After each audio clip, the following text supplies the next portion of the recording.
మేమంతా కూడా మీరు మీ తల్లిదండ్రుల బిడ్డలైనా మా బిడ్డలుగా భావించి మిమ్మల్ని ఏ స్థాయికి ఎదిగించాలా, మిమ్మల్ని ఎక్కడి నుంచి ఎక్కడికి తీసుకెళ్లాలా, మీ ఇన్వాల్వ్మెంట్ ఎంత ఉంది స్పోర్ట్స్ అని అనునిత్యం పర్యవేక్షణ ఏర్పాటు చేసి ఖచ్చితంగా మంచి మంచి కోచ్లని మీకు అందించి వాళ్ళకి పూర్తి స్థాయిలో ఖచ్చితంగా ఈ కార్యక్రమం ముందుకు తీసుకునే ప్రయత్నం మన ప్రియతో ముఖ్యమంత్రి గారు చేస్తా ఉన్నాం. కాబట్టి మనమందరం కూడా ఈ రోజే కేబినెట్ మీటింగ్ ఉంది.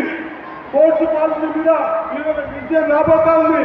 మీరందరూ గట్టిగా చప్పట్లు కొట్టి స్పోర్ట్స్ కి పెద్దగా వేసే విధంగా అందరూ చప్పట్లు కొట్టారు. ఎందుకంటే ఆడే ముఖ్యంగా దాన్ని బయటికి తీసి ఖచ్చితంగా దాన్ని గుర్తింపు తీసుకొచ్చే పద్ధతిని స్పోర్ట్స్ పాలసీ తీసుకుంటున్నారు. కాబట్టి మీ అందరి తరఫున దయచేసి నేను క్రీడాకారులు కోరుతా ఉన్నా, ఆశామాసి కాదు, టైంపాస్ గా గేమ్ ఆడకండి. మీ జీవితాల్లో ఇటువంటి అవకాశం రావడం అనేది భగవంతుడు ఇచ్చినటువంటి మీ మీద దయ.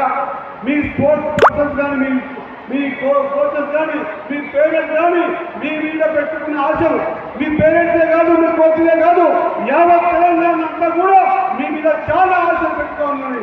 మీరు ఎక్కడైనా గుర్తింపు తీసుకొస్తే మా తెలంగాణ పిల్లవాళ్ళని గర్వంగా చెప్పుకునే విధంగా మీరందరూ ఎదగాలని కోరుతా ఉన్నాం.